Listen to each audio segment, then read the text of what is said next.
Salut les traders, c'est Watao avec vous pour rider les cryptos. Nous sommes le samedi 25 juillet 2020 et je suis très heureux de vous retrouver puisque Bitcoin is back in the game. C'est-à-dire que cette semaine, on a eu pas mal d'actions sur le prix et on voit enfin un petit retour de la volatilité qui nous sort du marasme dans lequel on était depuis un mois avec ce gros range. Alors, c'est pas tout à fait fini, il y a pas mal d'étapes avant de retrouver un mouvement en tendance, mais on s'en approche de plus en plus. On va tout de suite commencer à regarder tout ça avec notre traditionnel graphique de Renko.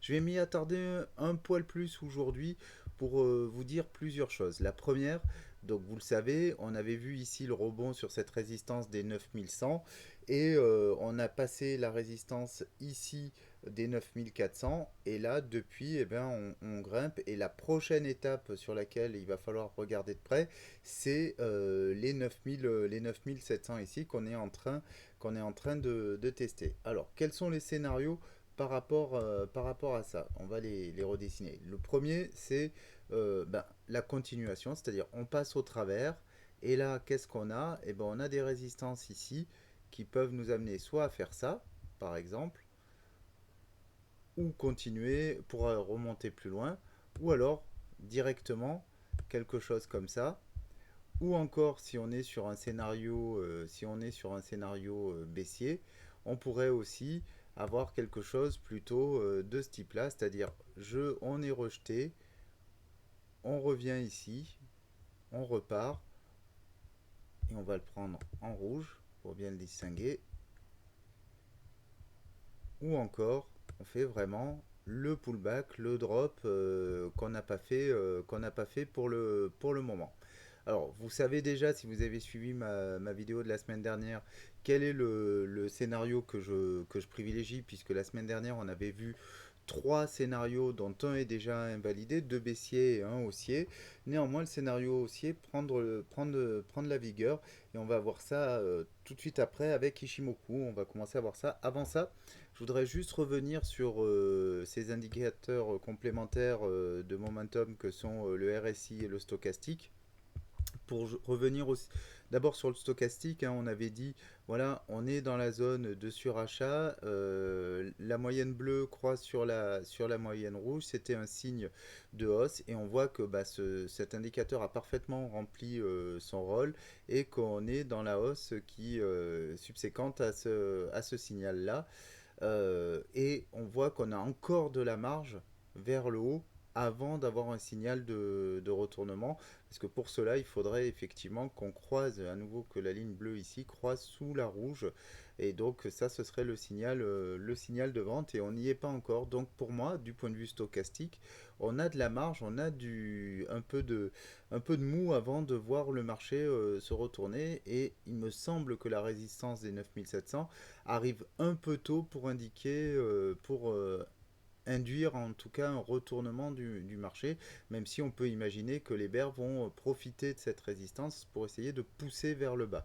Alors au niveau du RSI, c'est un peu pareil, on reste dans le ventre mou du RSI, c'est-à-dire que là il n'y a pas vraiment de tendance. Néanmoins, si on regarde ici la tendance qui était l'oblique baissière sur le RSI, on voit qu'on l'a très clairement cassé depuis un petit moment, hein, depuis début juillet, et que là, voilà, on est dans une tendance haussière et on a aussi de la marge par rapport au prix pour aller plus haut.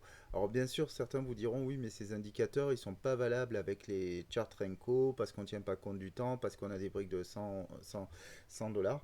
Alors moi je suis pas tout à fait d'accord avec ça parce qu'on voit que cet indicateur, ce RSI, il reste valable y compris avec Renko. On peut parfaitement l'utiliser. On voit par exemple les divergences qui peuvent apparaître, hein. Regardez, qu'est-ce qu'on peut prendre comme point ici. Voilà, ici on fait un plus bas, mais on fait un plus haut sur le RSI. Là, on fait un nouveau plus bas, alors qu'on fait un plus haut sur le prix. Ça donne une indication de faiblesse. On a ici un prix qui grimpe, mais un RSI qui est faible. Et ça, pour moi, ça reste des indicateurs qu'on a de la faiblesse à long terme et qu'on a quand même une tendance baissière globale sur ça. Elle sera invalidée, cette tendance baissière, si ici mon RSI vient à dépasser ce point-là. et donc mon prix forcément fera un nouveau plus haut.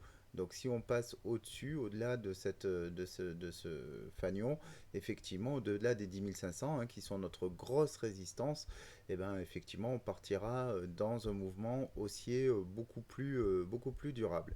Donc on va continuer à suivre Renko, mais pour le moment, on va passer à l'analyse sur Ishimoku avec pas mal de choses sur Ishimoku. Alors on est sur le weekly, je vais commencer quand même par là pour nettoyer un peu le graphique. J'en profite pour nettoyer le graphique. Je pense que j'avais dit que je le faisais la semaine dernière, mais je crois que j'ai pas supprimé le canal. Ça on va laisser pour le moment et on va regarder le monthly. Donc qu'est-ce qu'on a en mensuel?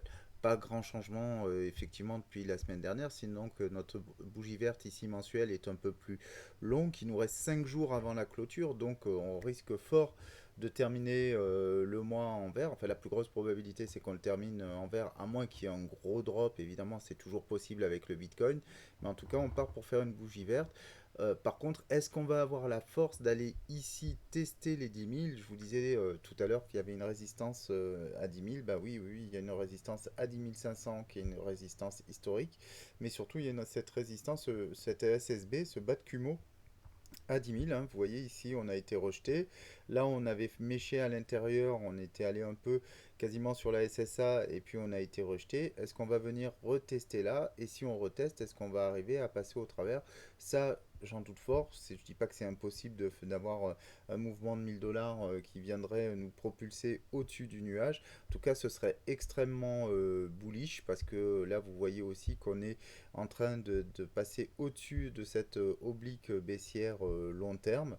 Donc voilà, donc ce serait extrêmement bullish. On va voir, on va surveiller cette fin de mois et on refera le point la semaine prochaine sur la clôture mensuelle. Néanmoins, regardez quand même au niveau du Kumo, on est ici dans le rouge et ça c'est pas très bon signe. D'autre part, je vous rappelle que ici notre Tenkan elle est toujours sous la Kijun, elle n'est pas encore près de recroiser à la hausse. Donc on a quand même des signaux plutôt baissier long terme, en tout cas en mensuel. À voir comment ça se passe plus en weekly, ce qu'on va regarder immédiatement. Et évidemment, en weekly, vous le savez, on est par contre plutôt sur une tendance bien haussière.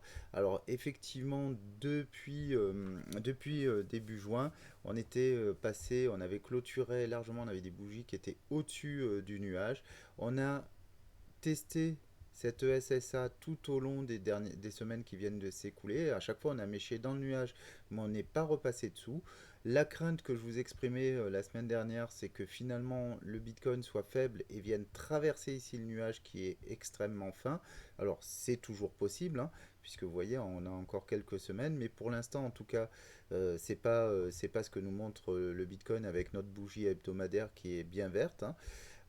Sachant que en plus ici on voit que le nuage est en train de switcher au vert, donc ça c'est un signe très positif, bien sûr. Sans compter que la Tenkan a depuis longtemps croisé la Kijun vers le haut, que la Tenkan a passé le nuage, que la Chikou ici qui était rentrée dans le nuage est en train tout doucement d'en sortir. Alors il ne faudrait pas qu'elle soit rejetée ici au niveau de la SSA, hein, qui nous fait une zone de résistance. On est pile poil dessus, on est avec les 9000, les 9630 ici, et vous voyez c'est notre plat de SSA ici, hein. Mais sachant que moi je vois plutôt la résistance, comme on le disait tout à l'heure avec Renko, là autour des 9700. Et puis bien sûr les 10 000 ici, hein, que j'ai représenté avec cette ligne rouge qui est notre plat de Kumo de l'unité de temps supérieure, c'est-à-dire du mensuel. Par ailleurs, on le voit très bien aussi au niveau du momentum, on a clairement passé là l'oblique baissière et au final, on s'en échappe vraiment et on a plutôt maintenant ce qu'il faut qu'on suive, c'est ça, c'est-à-dire cette ligne, hop, cette ligne haussière. Je suis allé un peu trop loin, voilà, cette ligne haussière et on voit que ici on a de la marge pour aller plus haut dans l'hebdomadaire. Et quand on recassera peut-être cette tendance, cette oblique haussière, là on se posera des questions. Mais pour l'instant, on est bien dans le vert et il n'y a pas grand-chose qui nous empêche d'aller plus haut du point de vue Ishimoku, encore une fois. On va regarder ça plus précisément dans le daily, puisque en journalier, ben on le voit, on est aussi clairement repassé. On avait des signaux mitigés, on disait la semaine dernière, mais là on est clairement bien haussier, bien vert. On a le prix qui est largement au-dessus du Kumo, la Tenkan qui a croisé au-dessus de la Kijun et qui est en train de sortir ici du nuage. La Shiku qui a tout traversé, le prix, la Tenkan, la Kijun qui est au-dessus du nuage, qui est complètement libre vers le haut. Donc voilà, là on n'a pas grand chose qui nous menace et qui plus est, on voit que le Kumo est en train de croiser dans le vert. Alors ça se rapproche pour l'instant, hein, les deux lignes sont en train de converger, mais on voit bien que ici, quand la Tenkan, quand on va s'éloigner ici, si on continue la hausse, et ben, la Tenkan va grimper et elle va passer au-dessus de la Kijun et on va avoir notre nuage qui switch au vert. Donc ça, c'est plutôt des signaux qui sont très positifs, très haussiers. On voit ici cette oblique de tendance haussière qui a bien joué son rôle, hein. À chaque fois, on est venu rebondir dessus. On est pas mal à ce niveau-là aussi. Donc voilà, les choses sont ouvertes en termes de vision daily. Ici, au niveau du momentum et du RSI, ben, on voit clairement la cassure de l'oblique baissière ce qui s'est dessiné sur le RSI. Là, c'est extrêmement net. On voit aussi qu'on a aussi de la marge en daily pour aller plus haut. Et ça, c'est intéressant, c'est-à-dire que on est loin de la zone de surachat. On a encore beaucoup de marge pour monter plus haut. Pourquoi pas aux 10 000. Pourquoi pas, moi j'ai envie qu'on aille voir ici cette résistance et pourquoi pas aux 10 000, aux 10 500 si on est très, très optimiste. Dans le 4 heures, je suppose qu'on va retrouver un petit peu les mêmes choses. Alors, ouais, tout à fait. Commençons par le RSI. Là, la tendance. Hop, on va revenir là-dessus. Euh, Désolé. Voilà. La tendance haussière. J'arrive pas à prendre le truc.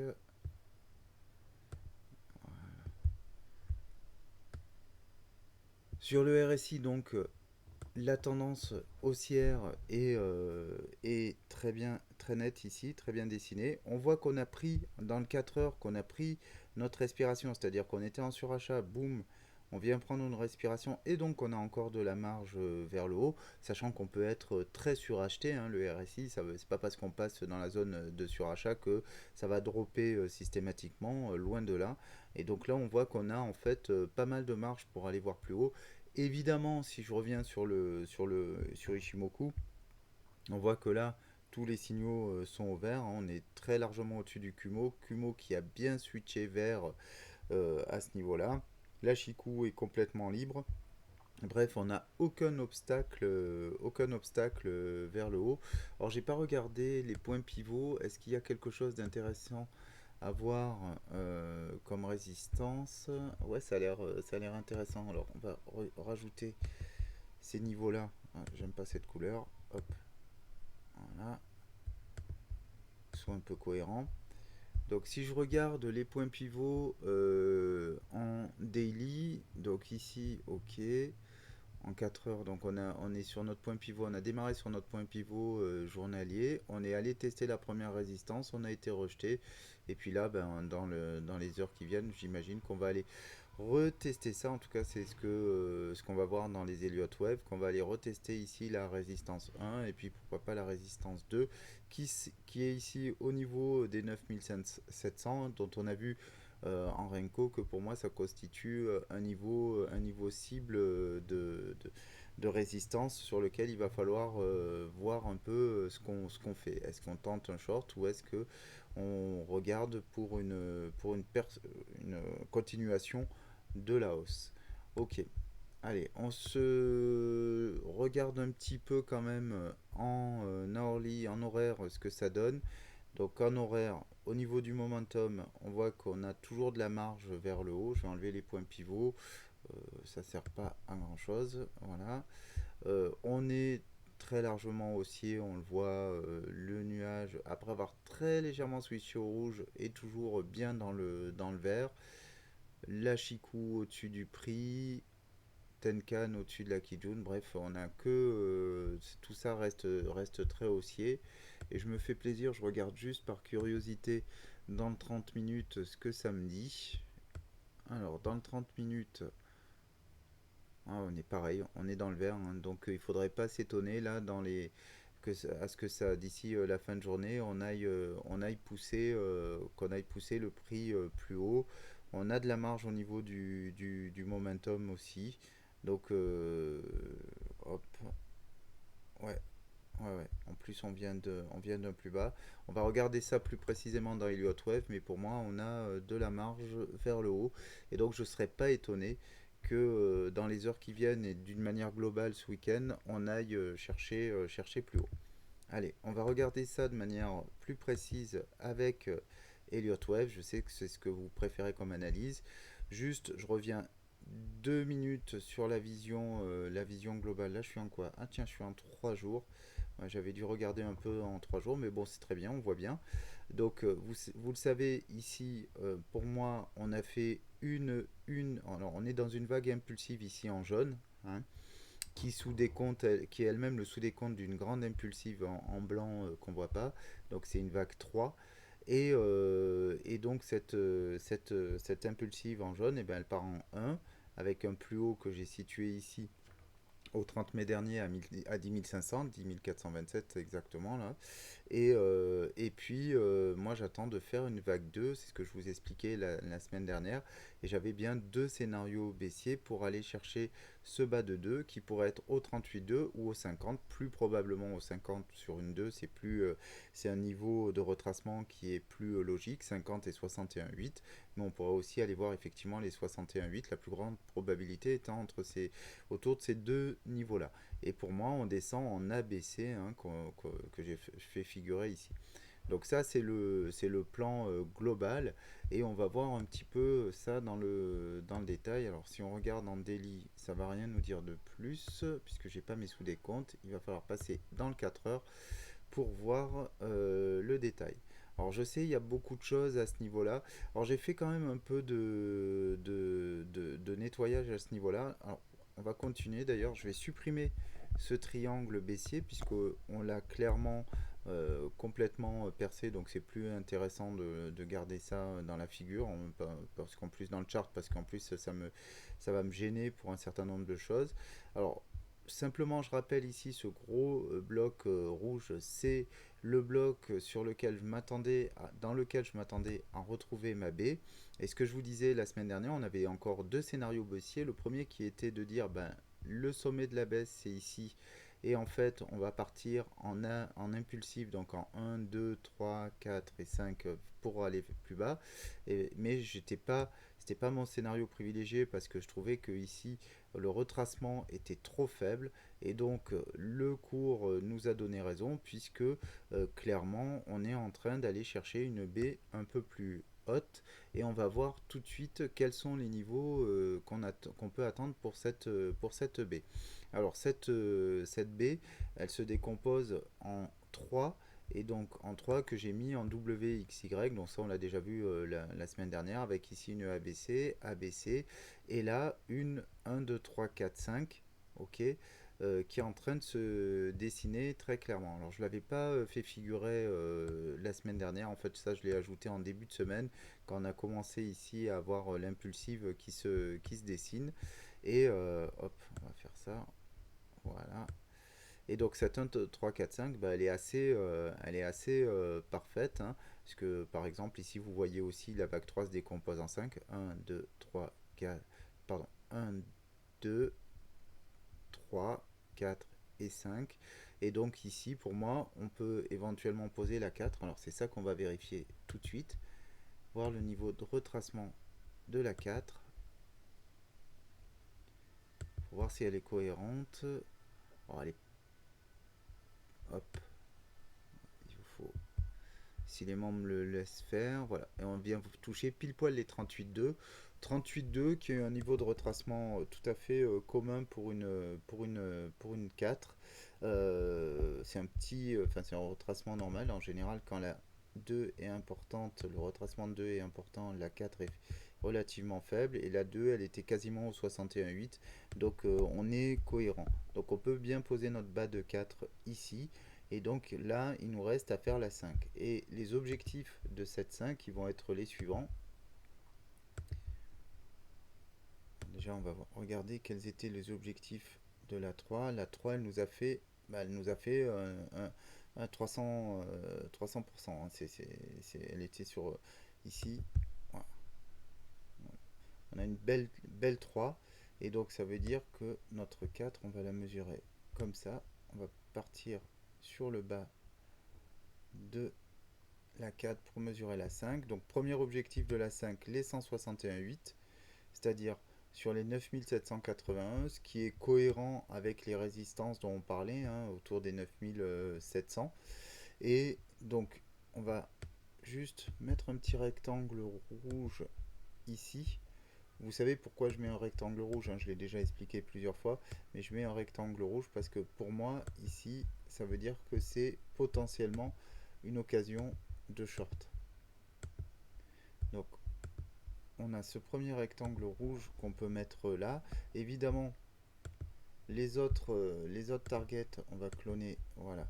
Les autres targets, c'est 2 et il va me les placer tout seul, vous allez voir.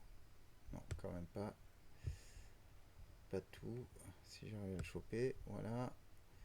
Alors là, évidemment, j'ai fait bouger mon Fibo. Clac. Donc on a dit 2, 261,8, etc. Après, ça fait beaucoup. On va rester sur ces targets potentiels.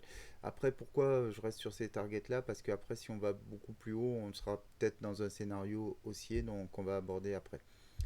Donc, ce qu'on va faire aussi, c'est que cette grosse target rouge, je vais la supprimer. On n'en a plus besoin, puisque les choses se précisent d'elles-mêmes.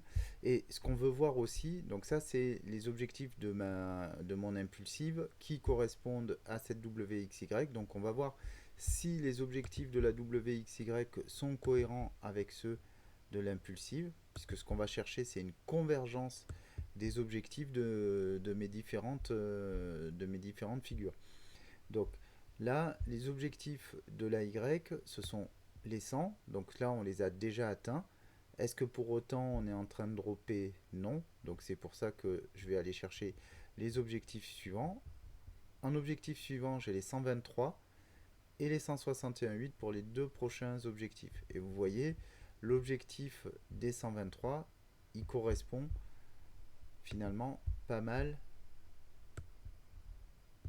avec l'objectif de ma 5. Donc sans se recouvrir totalement, on a quelque chose qui est assez proche et qui pour moi valide le fait que c'est une target potentielle. Après sur les 161,8, vous voyez, on n'est plus tout à fait en phase. On serait dans une 5 en extension, on serait probablement sur des objectifs dans les 3 aussi. Ça reste tout à fait faisable, mais c'est moins évident qu'on aille jusque là. Enfin, vous le savez, tout ça ne représente que le retracement d'une baie dans mon scénario baissier, hein, le second scénario baissier qu'on a vu la semaine dernière.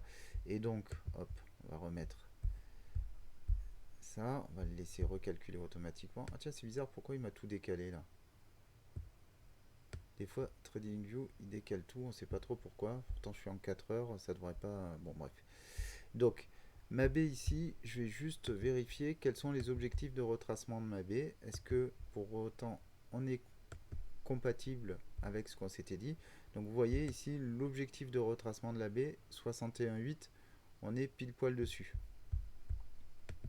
Donc ça on va le mettre en beaucoup plus gros. Est-ce que je le mets comme ça par dessus? Ouais, on va le mettre par dessus. Voilà, avec un beau rouge. Et on va... Merde. On va le foncer un peu. Ouais, non, ça me plaît pas. On va le faire comme ça. Comme ça, on voit bien qu'on est ici la convergence de ces trois objectifs. La 5, la Y, la B. Voilà. Et bien sûr, la B, elle peut aussi venir retracer. Merde, je vais la laisser là pour l'instant. Elle peut aussi venir retracer. On va y arriver. Ah, vous savez, j'ai deux mains gauches, hein. Elle peut aussi venir retracer ici les 76,4. Et ultimement, si on fait une flat, les 90%.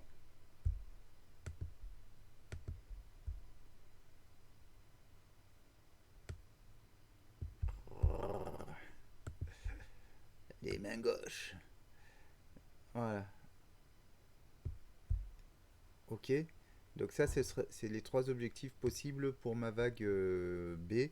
Et donc, bien sûr, celui qui semble a priori le plus plausible, c'est d'aller sur les 61,8. Hein, c'est celui qu'on va privilégier, mais rien n'empêche qu'on aille en fait beaucoup plus haut, sans parler de flat et de dépasser, d'aller au-delà. Hein. Donc en fait, ça, c'est des objectifs, les 61,8, c'est pour moi un peu un objectif minimum. Et vous voyez, on est dans la zone entre 9700, 9800. Donc qu'est-ce que ça veut dire globalement? Si on reste sur le scénario baissier, qui est loin d'être invalidé, hein, n'en déplaise à ceux qui sont déjà en train de crier au bull run, pour moi, le scénario baissier reste parfaitement valable. Et on voit bien ici qu'on a quelque chose de super intéressant. Voilà, globalement, dans cette zone-là, on est sur quelque chose où on va pouvoir commencer à réfléchir en termes de short du marché. Néanmoins, néanmoins, le Bitcoin est en train de montrer de la force. Donc on va peut-être pas se précipiter tout de suite pour prendre ce short-là. On va peut-être un peu prendre notre temps de regarder comment se comporte le marché. Il n'est pas du tout interdit de se dire qu'on va aller chercher les targets supérieurs. Donc moi, je ne vais pas tout de suite placer un ordre de short à ce niveau-là. Voilà, on a encore de la marge vers le haut. On l'a vu au niveau du RSI. Au niveau du stochastique, c'est moins vrai. Hein. Pour moi, le stochastique, là, il n'indique pas vraiment de direction. J'aurais bien aimé le voir plus bas. Donc ça, on va laisser le stochastique pour le côté, en tout cas dans le 4 heures. Mais on voit qu'on a encore de la marge pour aller plus haut. Donc on peut aller ici. Alors, ce qui serait parfait, en fait, et ce qui poserait bien notre 5, ce serait d'avoir un prix qui monte jusqu'ici et un RSI qui reste plus bas, c'est-à-dire de voir une divergence. Et là, clairement, on pourrait se dire, ok, on a la fin d'un cycle, hein, un cycle qui part d'ici et qui se terminerait quelque part par là, par exemple, à ce niveau-là, et avec une divergence sur la 5 par rapport au sommet de 3, ça ce serait parfait pour se dire ok, on a un vrai retournement de situation. Donc pour ceux qui sont les plus greedy et qui souhaitent prendre ce niveau de risque là, on peut tout à fait initialiser des shorts dans cette zone là, dans les points d'entrée. Vous le verrez d'ailleurs dans le Trello qui est dans la description, dont le lien est dans la description. Je poserai probablement dans les idées de trade un trade short à ce niveau-là. Après, une autre possibilité, mais là, le problème de poser un short ici, c'est qu'il va falloir un stop loss qui soit vraiment large, hein, parce que voilà, là, il y a beaucoup de boules qui risquent de rentrer à ce niveau-là. Si on dépasse ce niveau-là, en fait, il y a beaucoup de boules qui risquent de rentrer dans le marché. Parce que vous voyez, ici, si on dépasse ce niveau-là ici, les 9781 que j'ai dessiné, je pense qu'il va y avoir beaucoup de boules qui vont entrer. Donc, à minima, on risque de mécher plus haut, voire d'atteindre ces objectifs-là avant de repartir plus bas. Et on peut même avoir l'inverse, c'est-à-dire on peut avoir effectivement une échappée vers le haut et un scénario plus bullish dont on va parler tout de suite. Donc je vous invite à regarder le Trello un petit peu comment je vais tenter de rentrer en short si pour moi ce scénario se confirme, et je vois pas de raison qu'il soit pas confirmé, puisqu'on a quand même une tendance, une tendance baissière moyen terme qui est bien là, et que je veux voir une vraie 2. En tout cas, je trouve que ce serait beaucoup plus sain que le marché corrige correctement. Alors, ça peut être une correction rapide, hein. Je verrais bien une correction là sur 15 jours en août, quand tout le monde est un peu parti. Et en plus, souvent en août, on a des volatilités extrêmes. Bon, j'arrive pas à reprendre ce truc là, ça m'énerve. Attendez, excusez-moi. C'est tellement pourri là, à chaque fois c'est pareil. Voilà. Voilà. Donc, qu'est-ce que je disais? Je disais oui. Donc moi, ça m'étonnerait pas qu'on fasse un mois d'août avec un crash comme ça, tac, qu'on vienne chercher le 2 sur un gros drop, et poum, qu'on reparte pour se retrouver beaucoup plus haut début septembre, et faire FOMO tout le monde. En tout cas, c'est plus le scénario que je privilégie encore à l'heure actuelle. Après, il n'est pas interdit de se dire, ok, Bitcoin la joue différemment. En fait, ici, j'ai une impulsive qui est de plus haut niveau, de plus haut degré, qui serait, alors on va la dessiner volontairement. Hop, on va mettre vraiment du lourd pour distinguer tout ça. Voilà. On pourrait se dire que je fais ma 1, 2, 3, 4 et 5 quelque part comme ça. Je vais mettre en gros. Et là, ce serait un scénario haussier alternatif. Alors pourquoi je la place là? Parce que là, effectivement, on voit tout de suite qu'on a un retracement de 2 qui est cohérent. Ce serait cohérent ici de partir, de redécouper ici en 1, 2, 3, en une autre impulsive qui viendrait chercher beaucoup plus haut en fait. Donc là, c'est de la fiction, on ne peut pas le dire à ce niveau-là. Et bien sûr, comme je vous disais la semaine dernière, ce scénario haussier nous obligerait à revoir en fait notre 2. Alors soit la placer là par exemple, on reviendrait la placer là, le haut de 1 ici. Donc en gros, il faudrait revoir entièrement le scénario précédent.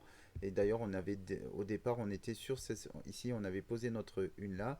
Ici, on fait une flat, tac, on vient poser la 2, mais cette 2 là, je vous ai dit déjà plusieurs fois, elle me plaît pas parce que on ne descend pas assez profondément. Donc, ou même si on l'a posé là, hein, pour voir, on peut voir d'autres décomptes. Mais en tout cas, pour moi, c'est pas le décompte que je privilégie. Mais encore une fois, c'est pas parfait ces analyses Elliott Wave ou autres d'ailleurs, et c'est le cours qui décide ce qu'il fait, quoi. C'est pas nous qui choisissons. Ok, alors là je viens de m'apercevoir, c'est ça que j'ai mis en gros tout à l'heure. Voilà.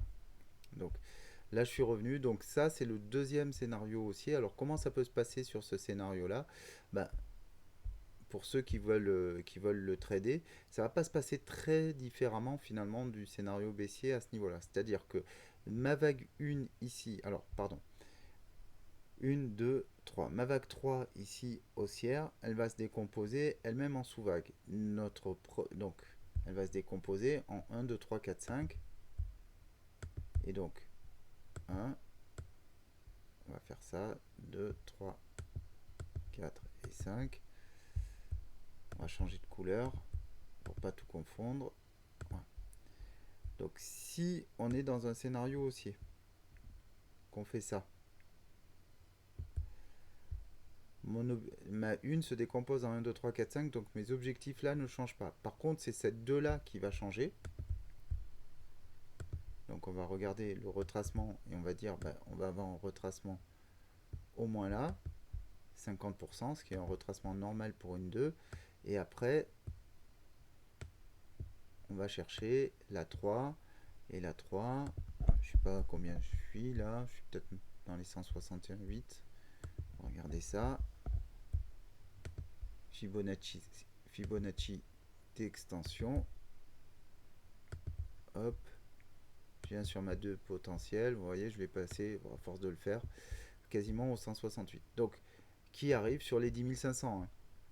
Donc vous voyez qu'en fait il y a une convergence entre mon scénario haussier et mon scénario baissier. C'est-à-dire que soit effectivement ici je suis dans ces eaux-là, je suis sur mon sommet de B et on drop directement. Sinon on est sur le sommet de cette vague 1 et on aura quand même ici un petit short à prendre, mais d'ampleur bien moindre que si c'était vraiment le scénario baissier qui se réalisait. Donc en fait, dans tous les cas, si on veut prendre le trade, eh ben, il y a plusieurs manières de faire. Soit on se dit, ok, je gère mon risque, je prends ici et j'attends le drop. Soit on se dit, non, potentiellement, en fait, ce n'est qu'une vague 2 puis après ça va repartir. Et donc on peut se dire aussi que plutôt que de prendre ici la baisse, on attend ce niveau-là, et puis on regarde, parce que la B vers la C, elle va pas descendre en ligne droite. Elle peut faire un truc comme ça, en impulsive, en 1, 2, 3, 4, 5. Et donc on attendra le retracement de 2 pour être sûr qu'on n'est pas dans le mouvement haussier pour aller se positionner en short. Ça, c'est une attitude, on va dire, plus conservatrice, avec le risque que ça drop d'un coup et qu'on n'ait pas le temps de se replacer, évidemment. Ou alors, encore une fois, on se dit, ok, là, je sais pas trop, il n'y a aucun des scénarios qui me convient. On attend un peu de voir ce qui se passe à ces niveaux-là, parce qu'on peut faire des breakouts et revenir, et on essaie de voir autre chose. On attend un peu que le cours avance un peu plus pour mieux le lire. Alors, j'ai bien conscience que là, c'est totalement illisible. Je vais supprimer le scénario haussier qui est pour moi pas celui que je privilégie, puisque je dirais plutôt que pour moi, il y a 60-70% de chances qu'on reparte vers le bas, même si c'est pas 80, mais néanmoins, on n'a jamais raison contre le cours. Donc, ayez le scénario haussier en tête et soyez attentif à ces alentours. Après, vous pouvez aussi vous dire, ben, écoutez, moi je place ici un short, boum, je prends mon risque management, il faudra compter large, hein.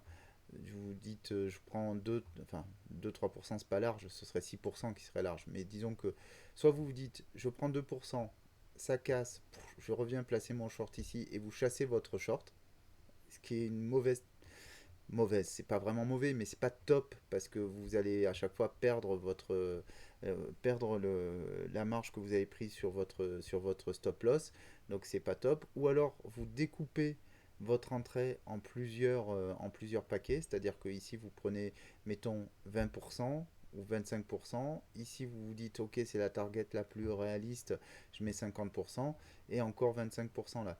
Ce qui veut dire que au pire, vous allez perdre, la perte la plus longue sera moins importante, puisque vous aurez mis que 25% et votre stop loss il sera moins important. Et vous, quand même, vous prenez votre stop loss sur 25% et vous replacez plus loin. Alors c'est ça, il y a deux façons de faire. Vous mettez 25% ici, stop loss 2%, vous laissez prendre votre stop loss et vous replacez vos points d'entrée là. Ou alors vous mettez 25% ici avec un stop loss de 6% en attendant d'être fil plus haut.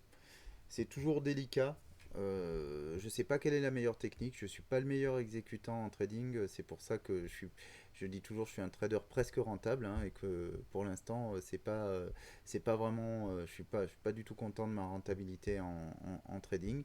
Mais voilà, je ne sais pas quelle est la meilleure façon et je vous donnerai en aucun cas un conseil sur ça parce que je suis pas pertinent sur le sujet. Mais en tout cas, je vous donne les outils d'analyse des points d'entrée potentiels et je vous laisse faire votre propre risque management et calculer vos points d'entrée par vous-même, puisqu'en plus là je suis sur Bitfinex et que bien sûr ce que je vous dis n'est pas ultra précis. Vous pouvez calculer des points d'entrée plus précis sur votre propre exchange. Voilà, je pense que nous avons tout vu. Ce week-end, il va être intéressant à regarder. Pour moi, le week-end, il n'y a plus les institutionnels, il n'y a plus les futurs, il n'y a plus le CME. Donc c'est un peu le grand public qui fait le marché. Logiquement, le grand public, il va continuer sur la tendance de vendredi. Et je m'attends à de l'action plutôt dimanche soir, un peu comme d'habitude, hein. À partir de 18h, on voit pas mal d'actions sur le Bitcoin. Mais bon, il n'est pas interdit de voir de l'action un peu avant.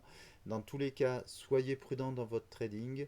Merci, n'hésitez pas à liker et à commenter. Et je vous dis ciao les traders, à la semaine prochaine.